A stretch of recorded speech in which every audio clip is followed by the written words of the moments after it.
remarquable dans un triangle droite de l'air, soit ABC, un triangle non équilatéral inscrit dans un cercle C.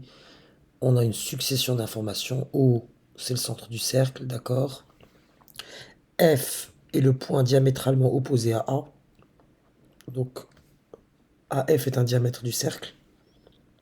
Ou si vous préférez, O est le milieu du segment AF, pour l'exploiter comme ça.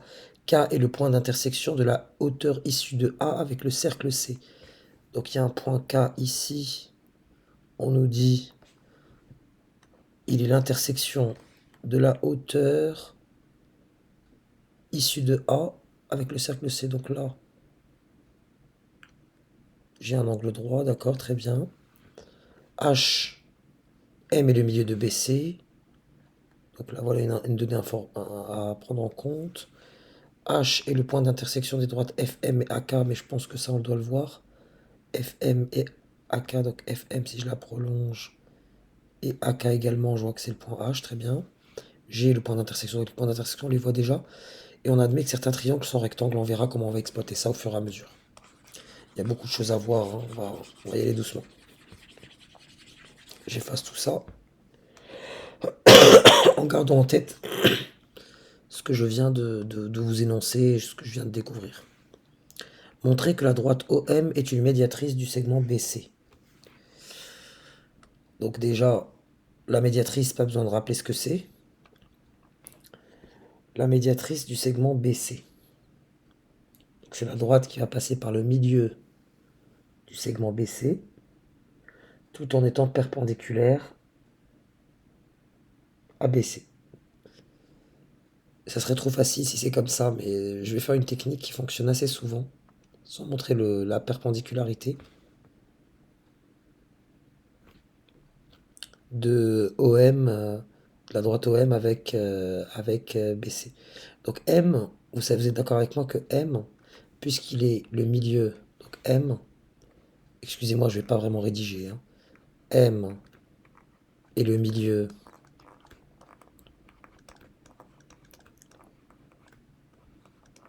de BC, donc M appartient. Ça, c'est le premier argument pour montrer que M appartient à ma médiatrice. Donc appartient à la médiatrice de BC, du segment BC.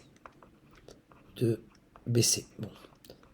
Et là, je vais essayer de m'assurer que même O appartient à la médiatrice. Et du coup, OM, bah, il suffit de 2 points pour caractériser une droite. Et du coup, O, est-ce qu'il appartient? Comment je vais montrer que O, regardez bien, j'ai un point O qui est là, pour montrer qu'il appartient à la médiatrice. En fait, j'ai utilisé une propriété de la médiatrice qu'on découvre en cinquième. Bon, vous savez que puisque O, c'est le centre du cercle et que C et B appartiennent au cercle, n'oubliez pas que c'était la première info. On avait un triangle qui était inscrit dans le cercle. Donc on a bien que C et B appartiennent au cercle. Ainsi, OC, si vous voulez la longueur, la distance OC égale à OB. Si vous voulez ces deux rayons du cercle. Voilà. Deux rayons, c'est le même, hein. Et donc, O est équidistant. Équidistant, c'est-à-dire qu'il est à la même distance. Équidistant des extrémités. Quelle drôle d'expression. Équidistant des extrémités du segment. Donc, et là c'est une propriété de la médiatrice puisqu'il est équidistant. Donc O, il appartient à ma médiatrice. Médiatrice, je vais l'appeler comme ça, med, du segment BC. Donc bilan des courses si vous me le permettez. On a O qui appartient à la médiatrice, M qui appartient à la médiatrice, donc CQFD. Ce qu'il fallait démontrer. N'écrivez pas ça sur votre copie quand même. Mais l'idée, c'est que voilà, ce qu'il fallait démontrer, c'était que OM est la médiatrice du segment BC, puisque O et M appartiennent tous les deux à la médiatrice, donc OM est la médiatrice du segment BC. Démontrer que les droites OM et AK sont parallèles. Pour montrer un parallélisme, voyons voir ce que je pourrais exploiter. Donc je vais tout effacer parce que on peut vite s'embourber. Donc OM, je vais épaissir le trait, vous savez, le point O et M, je vais les relier. OM, voilà, j'ai une droite OM, et je veux montrer qu'elle est parallèle à AK. J'ai envie de dire, nos yeux nous le disent, mais c'est pas un argument. Enfin, on pourrait conjecturer, mais là, on va essayer de le démontrer. Qu'est-ce qu'on vient de montrer? On vient de montrer que OM était une médiatrice du segment BC. Or, par définition de la médiatrice, c'est la droite qui passe par le milieu d'un segment, tout en étant perpendiculaire à ce segment. Ainsi, on peut coder ici un angle droit. Et qu'est-ce qu'on voit maintenant? On voit que la droite AK est perpendiculaire à la droite BC. La droite OM est également perpendiculaire à la droite BC. Donc, les droites sont parallèles, car deux droites perpendiculaires à la même droite sont parallèles. Et donc là, on écrira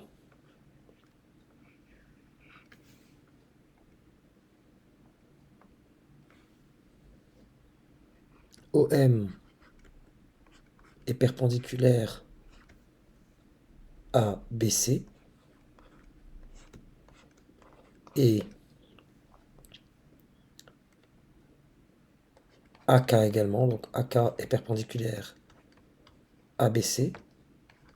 Je vous rappelle, juste par rapport à l'énoncé, qu'on vous disait que K est le point d'intersection de la hauteur issue de A avec le cercle C. Et en plus, on vous avait même mis l'angle droit ici. Donc il n'y avait même pas besoin de s'interroger. Et là, par rapport à la question 1, vous deviez immédiatement penser, si vous aviez un dessin, à le coder de la manière suivante. On vous parlait de médiatrice, donc vous mettez l'angle droit. Donc, forcément, étant perpendiculaire à la même droite, j'ai OM qui est parallèle à AK. Passons à la suite. J'ai quand même gardé à chaque fois la question 1 en admettant bien sûr les résultats, parce qu'on vient de les démontrer. On considère qu'on a déjà répondu à la partie 1, voyons voir la question 2. On me dit montrer que M est le milieu du segment HF. M, le voici. Il faut montrer qu'il est le milieu de HF, donc HF. Comment je vais procéder? Je vais procéder... Franchement, vous avez le dessin. Là, moi, je le vois visuellement directement. Regardez, vous essayez de vous ramener à un triangle. Vous le voyez, ce triangle? Vous allez me dire pourquoi j'y pense. Parce que je pense directement à Thalès. Et je me dis que j'ai déjà montré que les droites... Regardez, vous voyez AK. On aurait pu l'appeler AH. H appartient à la droite AK. Et en partant du principe qu'on nous avait demandé de montrer que les droites OM et AK sont parallèles, donc là je vais l'indiquer en mettant bien la droite OM pour que vous puissiez voir de ce dont il est question. Là vous voyez qu'on a affaire à un Thalès configuration classique de niveau 4e. Voilà, donc j'exploite ce que j'avais initialement montré, donc les droites OM et AK sont parallèles, donc les droites OM et AH, AH étant un autre nom de la droite AK. Il y a un parallélisme, ça me permet d'utiliser le théorème de Thalès, et en plus de ça, j'ai affaire à un cercle. D'après donc les points, je peux bien sûr le justifier.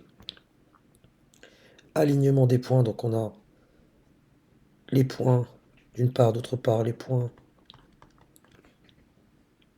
A, O, F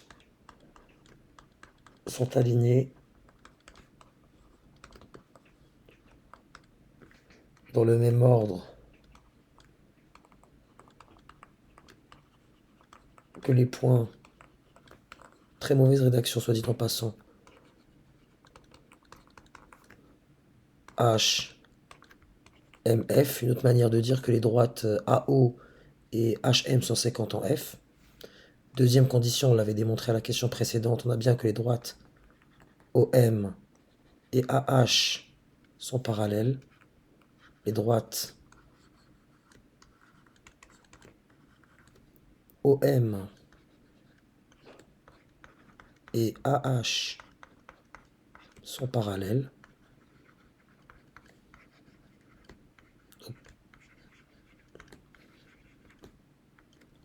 Donc d'après le théorème de Thalès, notamment, j'ai cette égalité de rapport.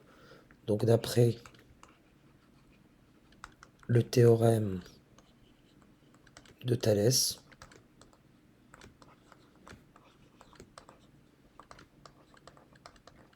deux points, j'ai FO sur FA, vous êtes d'accord, hein? FO sur FA qui est égal à notamment FM sur FH.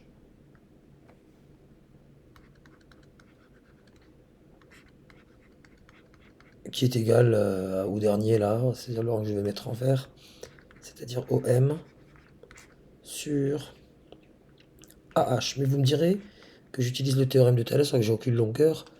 Quand même, je n'ai pas besoin des longueurs.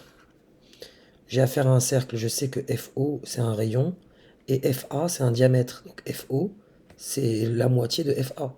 Donc en fait ce FO sur FA c'est un demi. Ce que vaut FO, FA vaut le double. En gros, voilà, si vous voulez, si vraiment ceux qui ont des difficultés, partez du principe que FA, c'est tout simplement 2 fois FO. Donc lorsque vous écrivez, je vous le mets ici, lorsque vous écrivez FO sur FA, vous êtes en train d'écrire FO, donc une fois FO, sur FA, que je viens de vous dire que c'était 2 fois FO, puisqu'il s'agissait d'un diamètre et FO en rayon, 2 fois FO, là vous simplifiez la même, voilà, vous éliminez la même quantité au numérateur et au dénominateur, vous avez un demi. Donc cette quantité FO sur FA vaut un demi, qui est égal à Fm sur Fh qui m'intéresse. Fm sur Fh. Donc, faites un petit produit en croix et vous avez que Fh est égal à 2 fois Fm. Je gomme tout ça parce que je n'en ai plus besoin et j'essaye de donner du sens à mon calcul. Fh égale à 2 fois Fm. Donc déjà, on sait que M appartient au segment Fh. Et on vient de vous dire que, regardez bien, FH, vous voyez ce FH? Il en faut, c'est 2 fois, non, pardonnez, FH, il faut aller jusqu'au bout. Donc, vous voyez ce FH? Eh bien, sa longueur, c'est combien de fois FM? C'est une fois FM? Non, c'est une, 2 fois FM. Autrement dit, M est bien le milieu. Donc, M, milieu de FH. Et la question d'après, vous la voyez, démontrer que le quadrilatère BHCF est un parallélogramme. Propriété de cinquième. Nous venons de montrer que M était le milieu de H. F, donc de H à F, vous avez de H à M, c'est la même distance que de H à F. Par ailleurs, on sait d'après l'énoncé, on nous le dit de mémoire, M est le milieu de BC. Donc de C à M, un tiré, c'est pareil que de M à B. Le quadrilatère BHCF a ces diagonales qui se croisent en leur milieu. Donc il s'agit bien d'un parallélogramme. Voilà, c'est cette propriété que je vais utiliser. Diagonale qui se croisent en leur milieu. Un quadrilatère, hein. Comme je vous ai dit, je ne m'attarde pas sur la rédaction, j'essaie vraiment de vous donner les idées. Et là, clairement, vous avez M et le milieu. Mais il fallait déjà l'anticiper dès le départ. Poursuivons notre chemin avec la troisième partie. Toujours les mêmes questions qui sont présentes et qu'on admet maintenant parce qu'on les a déjà démontrées. Mais dans cette partie, s'il n'y a que cette partie, on part du principe que 1 et 2, c'est bon. Démontrer que les droites CH et AB sont perpendiculaires. Donc déjà, je vais remonter le fil parce que là, j'ai besoin peut-être d'autres informations. Et étape 1, je souligne la droite CH. CH, donc C est ici, H là. Voilà, la droite CH. Je l'ai mal mise. La droite CH. Bon là c'est plutôt un vecteur. Et la droite AB.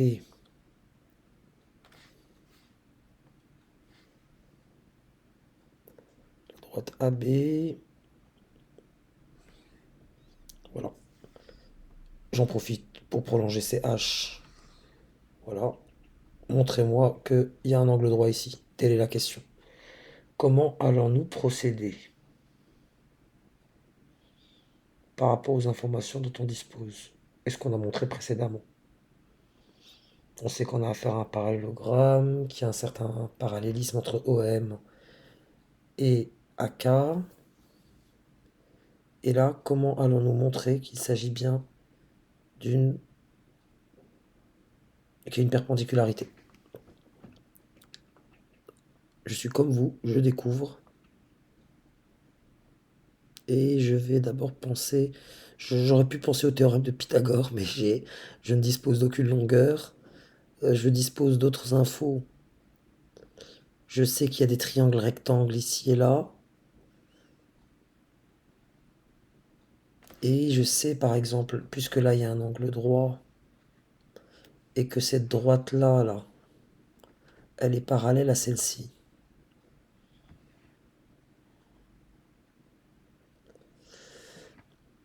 Donc cette droite est parallèle à cette droite.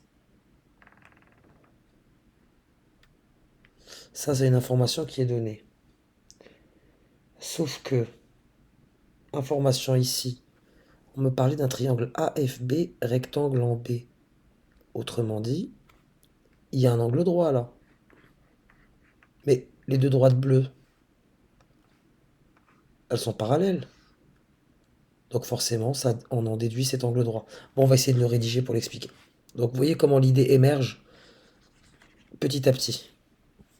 Je vais descendre pour vous expliciter ma démarche. On me demande de démontrer que les droites CH et AB sont parallèles. Je pars du principe suivant.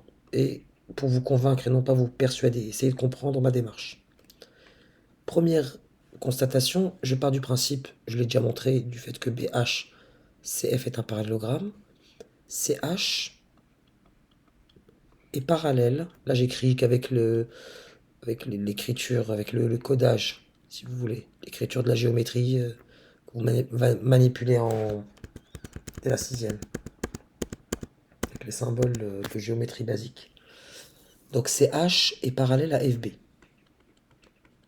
Pour vous en convaincre, voilà, je vous l'écris ici. N'oubliez pas, BHCF, c'est quoi? C'est un parallélogramme. Voilà, parallélogramme. Mais, ce qu'on apprend, nous, regardez bien, le triangle AFB est rectangle en B. Le triangle AFB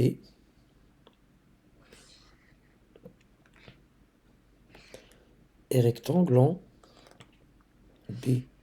Donc il y a un angle droit ici. Mais FB, du coup, est perpendiculaire à AB. Donc on a deux droites parallèles. S'il y en a une qui est perpendiculaire à une troisième, bah l'autre aussi. Donc, c'est le cas aussi de CH. Donc CH, puisqu'elle est parallèle à FB et que FB est perpendiculaire à B, donc CH est perpendiculaire à AB. Voilà. de l'émergence jusqu'à la rédaction particulièrement peu rigoureuse. On va parler d'heuristique pour nous donner bonne conscience. Montrer que H est l'orthocentre du triangle ABC. Bon, plusieurs problèmes ici. Est-ce qu'on sait déjà ce que signifie ce terme? Orthocentre. Et deuxième problème, qui est beaucoup plus simple, identifiant le triangle dont on parle, le triangle ABC. Le triangle qui était inscrit dans notre cercle. Voilà. Donc l'orthocentre, sa définition elle est simple. C'est le point de concours de toutes mes hauteurs. Les hauteurs étant les droites qui vont passer par un sommet tout en étant perpendiculaires au côté opposé. Ou à la droite qui dirige le côté opposé. Voyons voir. Donc H, il est ici. Donc vérifions bien qu'il y a une perpendicularité à chaque fois. Donc CH et AB sont parallèles, c'est parfait. Donc la première, c'est parfaite. Regardez bien. Vous voyez ici, il y a la perpendicularité. On passe par le sommet et le côté opposé, puisqu'on avait bien montré que, donc pour la B déjà, ça marche. Maintenant, on a une deuxième, hein, on nous la donne, on les remerciera jamais assez. Voilà. On a un deuxième angle droit, donc H, c'est bien l'orthocentre, c'est le point de concours de deux auteurs. Donc, H, c'est bien l'orthocentre. Il appartient à la fois, H appartient à la médiane, pardonnez-moi, à la hauteur, appartient, je vais écrire en français pour changer, appartient à la hauteur issue de A et à la hauteur issue de B. Explication, la hauteur issue de A, c'est cette droite verte, c'était donné dans l'énoncé. Je vous montre le passage en question. Comme je vous ai dit, j'essaie de vous convaincre. K est le point d'intersection de la hauteur issue de A. Et la hauteur issue de B, bah, c'était la question 3A. Démontrer que les droites sont perpendiculaires. H appartient à la droite qui est perpendiculaire à AB tout en passant par C. Mais ça, on le voit plus trop aujourd'hui. Donc là, on poursuit pour la conclusion. Démontrer que G est le centre de gravité du triangle AHF. Encore un autre problème, enfin plutôt deux problèmes. Le moindre, je vais commencer par le moindre, c'est-à-dire identifier le triangle AHF. A, H, F.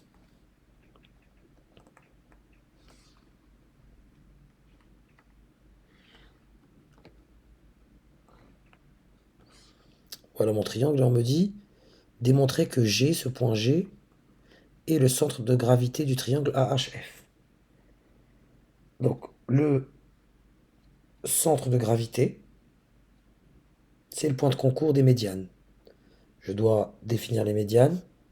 C'est, encore une fois, je vous le répète, c'est la droite qui va passer par un sommet du triangle qui va venir croiser le milieu du côté opposé.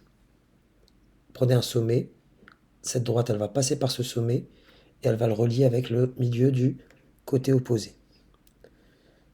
Autrement dit, par rapport aux informations dont on dispose, regardez, je vais vous les montrer. C'est visible, hein. Poursuivez la droite AG là. Qu'est-ce que vous constatez? Grâce à la question de A, vous voyez la de A, c'est pour ça que je vous ai mis les questions. C'est afin de pouvoir nous y retrouver M et le milieu de HF. Donc déjà, G appartient à la médiane issue de A. G appartient à la médiane issue de A. Parce que là, on a bien que c'est le milieu. Elle passe par A et elle croise le milieu du côté opposé. On dispose d'une autre information, et là, c'est vraiment l'exploitation du cercle qui va nous permettre de répondre. Vous reliez H à O, et vous me direz, mais comment je sais que O est le milieu de AF? Bah, parce qu'on a dit dès le départ que AF était un diamètre du cercle. Donc cette distance-là, de F à O, est la même qu'entre O et A. Parce que AF est un diamètre du cercle. Et donc on a bien que G appartient et le point de concours de deux médianes, donc forcément la troisième aussi elle passera par là. Donc là on écrira simplement et je vous explique.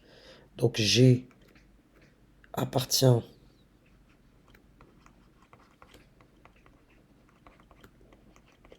à la médiane issue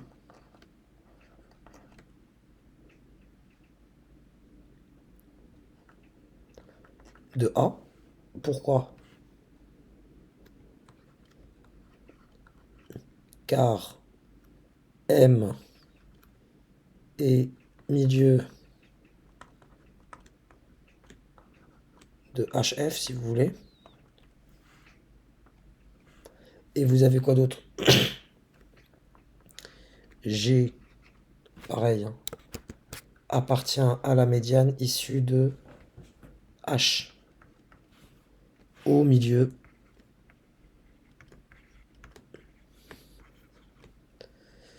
AF. Donc G est bien l'orthocentre. G, c'est l'ortho. Pas l'orthocentre, pardon, c'est bien le centre de gravité. C'est un vocabulaire qu'on manipule de moins en moins. Je trouve ça dommage. Centre de gravité, c'est pour ça que je me perds un petit peu. G, centre de gravité de AHF.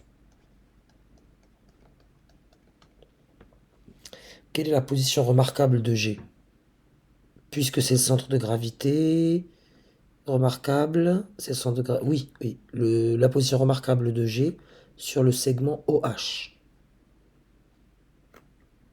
Et ben, sur le segment OH, ben là on a un tiers de la part si vous laissez, vous avez un tiers de OH, et là vous avez deux tiers.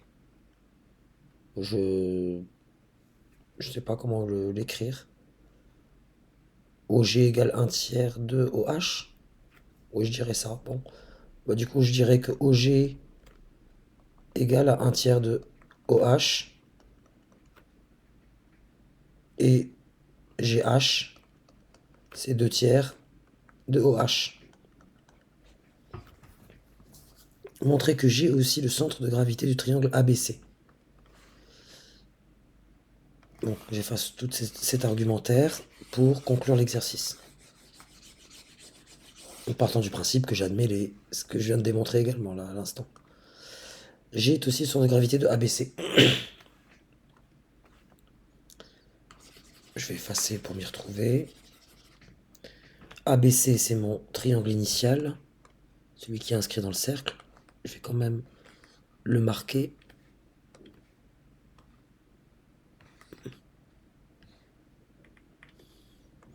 Il faut montrer que G, c'est bien mon centre de gravité. Donc déjà, ce que je sais, c'est que pour le coup, G appartient bien à la médiane issue de A. Forcément, parce que vous voyez bien, les diagonales tout à l'heure du parallélogramme se croisent dans leur milieu. Donc de là à là, c'est la même chose que de là à là. Étape 1 réussie. Et que savons-nous encore? Ça, c'est bon. Il faudrait voir ABC. Donc là, je vais regarder les autres points éventuels.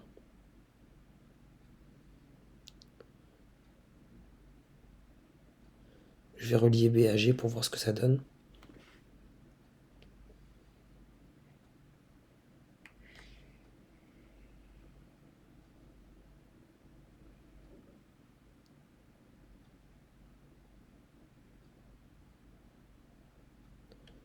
Donc là, ici, je suis censé avoir le milieu, mais il faudrait le montrer. Et par rapport à C, si je la mets issue de C,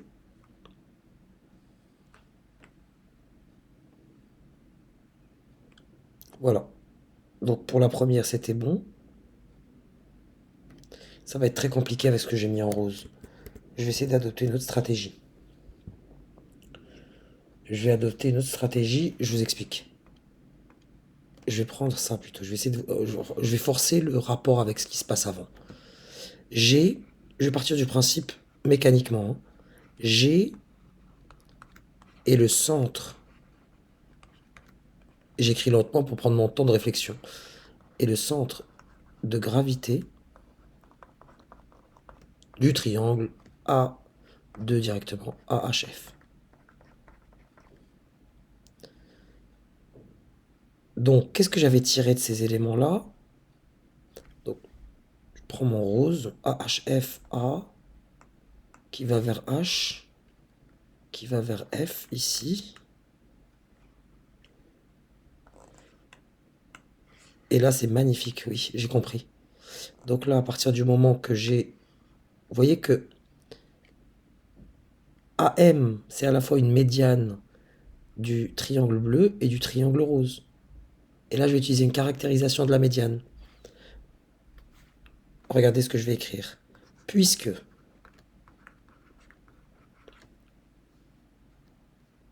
ou plutôt, je vais le prendre d'une autre manière. Le puisque là, il peut être ambigu. J'ai le centre de gravité de AHF. Donc j'en conclus quoi? J'en conclus. Et la puce à l'oreille, elle est là. Hein. Puisqu'il s'agit du centre de gravité, donc AG, c'est un tiers, ou plutôt c'est deux tiers, pardon, parce que c'est celui qui part du sommet, non pas de la base de la base, du milieu. Donc 2 AG, c'est deux tiers de AM. Mais si AG vérifie que c'est deux tiers de AM, donc G, et là, oubliez ce qu'on a indiqué en rose.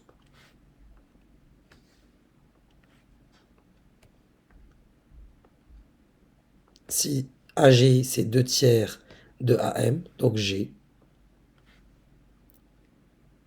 et l'isobarycentre, si on veut être savant, on se contenterait d'utiliser le vocabulaire de quatrième, et le centre de gravité. Parce qu'il vérifie cette égalité. Ça caractérise ce point G là. Il est unique dans cette caractérisation. Donc G est le centre de gravité. Bien sûr, M est le milieu de votre côté là, de BC. Hein. Donc G est le centre de gravité de ABC. Donc retravaillez tout ça à l'aune de ce que je viens de vous présenter et rédiger mieux que moi. Je pense que ça ne doit pas être trop difficile.